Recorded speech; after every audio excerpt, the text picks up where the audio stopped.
Bismillahirrahmanirrahim. Assalamualaikum warahmatullahi wabarakatuh. Wilujeng enjing sadayana sampurasun. Papenak deui sareng Bapak yang nerusup dina pelajaran bahasa Sunda khususna kanggo kelas 7 SMP Pule Amu Hajirin. Sataacan dikawitan mangga kanggo pengabsenan sapertos biasa ditulis di kolom komentar channel YouTube Bapak ku cara nuliskeun nami lengkap sareng kelasna masing-masing. Sareng insyaallah kanggo pembahasan ayeuna masih ngeunaan biantara nya mung ayeuna bakal ditambahan deui ya materi bahasana ya. Ku kituna mangga disiapkeun buku paket sareng buku catatanana. Bilih memang dina penjelasan ieu aya hal-hal anu kudu ditandaan ya na buku paket atanapi ditulis dina buku catatan. Oke, urang kawitan wae nya. Nah, mangga dihidep ku dibuka halaman 11 dina buku paketna. Di dieu aya materi pangdedel nya ngeunaan undak usuk basa. Nah, ya. Undak usuk basa. Nah, naon sih undak usuk basa teh? Undak usuk bahasa teh lamun dina eta nama dina prakpakanama disebut teh nyaeta tata krama dina ngobrol. Nah, maksudna kumaha Pak tata krama dina ngobrol? Nah, ku Bapak ayeuna bakal dijelaskeun. Dina buku paket halaman 11 jadi dijelaskeun undak usuk basa teh nyaeta tata krama basa. Nah, tata krama basa nyaeta aturan sopan santun dina ngagunakeun basa anu luyu jeung kaayaan umur, kalungguhan serta situasi nu nyarita jeung nu diajak nyarita katut anu dicaritakeunana. Nah, jadi maksud pengertian undak usuk di dieu teh nyaeta tata krama lamun urang keur ngobrol jeung saha dina undak bahasa mah urang diperhatikeun pisan nya terkait umur anu diajak ngobrol ku urang.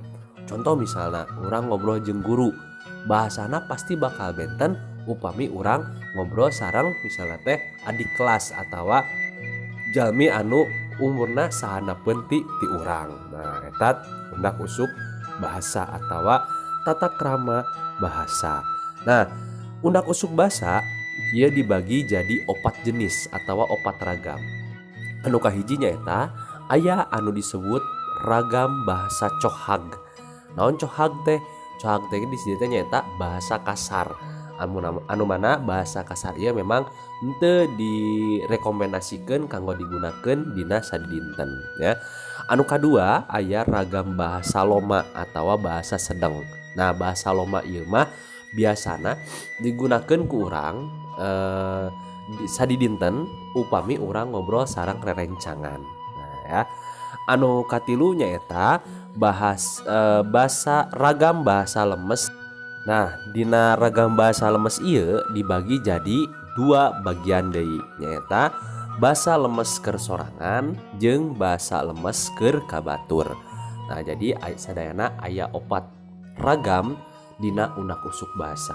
Kahiji nyaeta ragam bahasa cohag, ragam bahasa loma ya, ragam bahasa lemes kasorangan jeung lemes keur kabatur. Nah, langsung wae urang tinggal contohna dina halaman 2. Nah, di dieu dina halaman 12 ya. Nah, dina halaman 12 di dieu aya tabel undak usuk bahasa anu mana tabelna itu ngan aya 3 ya. Ragam bahasa loma ya, terus bahasa lemes keur sorangan jeung lemes keur kabatur. Nah, kunaon Pak bahasa anu cohag atawa kasar teu aya di dieu? Nah, ya, margi memang bahasa kasar dina dunia pendidikan itu teu kenging digunakeun. Makana di dieu ngan aya 3 tabel hungkul nya. Bahasa loma lemes keur sorangan jeung lemes kabatur. Oke, baik. Bapak bakal milih sababaraha kecap anu bakal dibahas dina pertemuan ayeuna nya. Kin sisana mangga ku hidep tinggal dibaca-baca weh panginten nya. Di dieu aya kecap naon wae ya. Bahasa lemesna bahasa lomana naon, lemes kasoranganna naon, lemes kabaturna kumaha. Nah, ya. Oke, baik. Anu kahiji nyaeta aya kecap ambek. Nah, ya, ambek tuh di dieu teh bahasa Indonesiana teh marah ya. Ambek teh marah bahasa Indonesiana. Nah, di dia aya bahasa lemes keur soranganna teh masih kecapna ambek ya, masih sama ambek. Nah, lemes ka baturna nyaeta bendu atawa weura. Nah, kumaha Pak penggunaan anak? Contoh misalnya lemes keur sorangan. Sim kuring nuju ambek ka anjeun atawa sim kuring nuju ngambek ka anjeun. Nah, eta basa lemes ka sorangan. Terus kumaha lamun basa lemes ka batur? Ari anjeun nuju bendu ka abdi. Nah, ya. Jadi ka batur teh artinya untuk orang lain, kalau keur sorangan untuk diri sendiri. Nah, ya. Oke. Anu kadua aya kecap abus atawa asup. Nah, ya abus itu bahasa Indonesiana masuk ya, masuk. Lemes ke soranganna nyaeta lebet, lemes ke kabaturna lebet. Nah, ya jadi dina memang prak-prakanana kekecapanana teh memang aya anu benten, aya oge anu sami ya. Contoh misalnya tadi aya anu sami jeung bahasa loma, bahasa lemes ke soranganana teh, terus aya oge anu sami bahasa lemes sorangan jeung bahasa lemes keur ka kabaturna. Nah, anu salajengna nyaeta aya kecap ajang atawa keur atau pikeun. Nah, ajang teh berarti bahasa Indonesia mah untuk. Nah, ya untuk ya bahasa Indonesiana.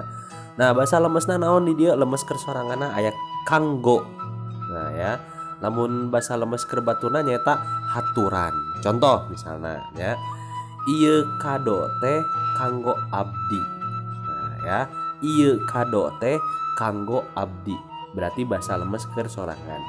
Lamun lemes ka baturna ari ieu kado teh haturan jang saha atawa ari ieu kado teh haturan kanggo saha. Nah, ya jadi kanggo atawa haturan ngabogaan arti ajang, keur atau pikeun atau bahasa Indonesiana nya eta untuk. Nah, ya itu. Oke, salajengna aya kecap dahar. Nah, nomor 16. Nah, ya aya kecap dahar. Di dia dahar bahasa lemes keur soranganna nyaeta neda, bahasa lemes keur kabaturna nyaeta tuang. Contoh misalnya kuring atos neda ya, abdi tos mam ya, artinya saya sudah makan ya, abdi tos neda. Terus lamun hidup ka batur khususna ka saluhureun ya, berarti bahasana teh nyaeta anjeun atos tuang teu acan.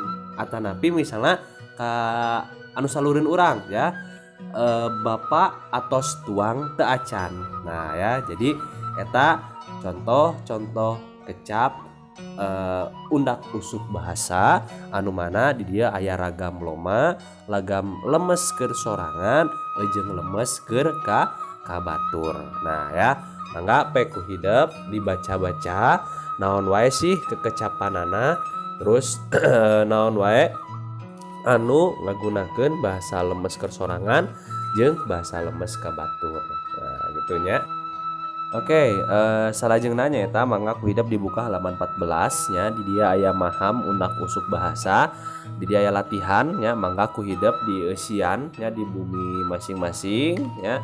Sanes tugas tapi dengan latihan unggul nya, mangga di eusian aya 10 soal nya anu kaitanna jeung undak usuk bahasa. Nah, kitu panginten kanggo pertemuan dina dinten ayeuna. Hapunten bilih aya kalepatan sakali ditong hilap kanggo pengabsenan, mangga langsung ditulis di kolom komentar channel YouTube Bapak ya.